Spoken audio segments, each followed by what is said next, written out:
আয়দা মোর বাপের বাড়ি থেকে ফোন আসছিল, মুই আজকে মোর বাপের বাড়ি যাবার কৌছে, তো মুই আজকে সকালে রান্না বাড়ি করে রেডি ছেলে মেয়ে ঘরকে স্কুলে মুই পাঠানো, তোরা তাড়াতাড়ি স্কুলে যা, মুই মোর বাপের বাড়ি যাওছো। তাই মোর স্বামী মুই কোনো এনা মোটর সাইকেল বাইর করে তো মোক এনা থিয়ে আসো, তো তাড়াতাড়ি মোক থিয়াওছে। তাই তো ভাত খাবার বসে আর উঠোছে না, মোক যদি তাড়াতাড়ি করে নিয়ে যাওয়া লাগে, তারপর মুই জোর করে তাক ভাত খায় দিয়ে বাপের বাড়ি নিয়ে যাওছো। এই যে দেখো, তাই মোটর সাইকেল নিয়ে রেডি হলো, মই এদিকে রেডি হয়ে দাঁড়িয়ে আসো। তাই কি আর কমু, কোনো রকমে তাই মকলিয়ে যাওছে, কখন বুঝে মুখ ফালা দেয় না কি করে আল্লাহ জানে। ওই যে তাই রেডি হয়েছে, মই এদিকে রেডি হয়ে পিছনে বসে মোরা এখন যাওছো। যাওয়ার সময় এদিকে মোটর সাইকেলে তেল নাই, সে তেলও দিল। মোর জামাই তো খুব রাগিত মানুষ, একটুতেই খুব রাগ করে, খুব জিনিসপত্র ভাঙ্গাভাঙ্গি করে।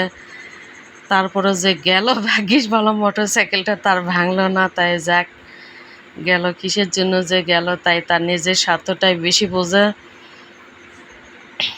এই তো এখন তাই যাচ্ছে মোর বাপের বাড়িতে, এদিকে মোটর সাইকেলে তেল নেয়, তাই মোটর সাইকেলে তেল নিল। মোর তো আর ধৈর্য সহসে না, মুই কখন যামো, কখন বাপের বাড়ির যামো।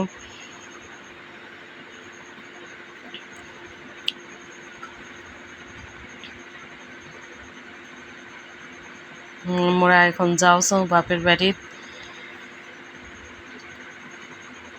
মেয়েদের তো বাপের বাড়ি যাওয়ার কথা শুনলে আর মনে হয় কোনো কিছুই ভালো লাগে না, মোর বেলা তো তাই একই কথা। তো মোরা এখন প্রায় আসে গেছো।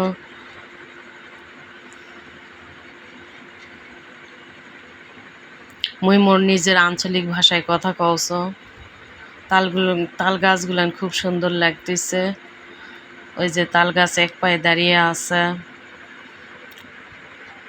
মাঠে ধানগুলো পাকলে কাটা হবে।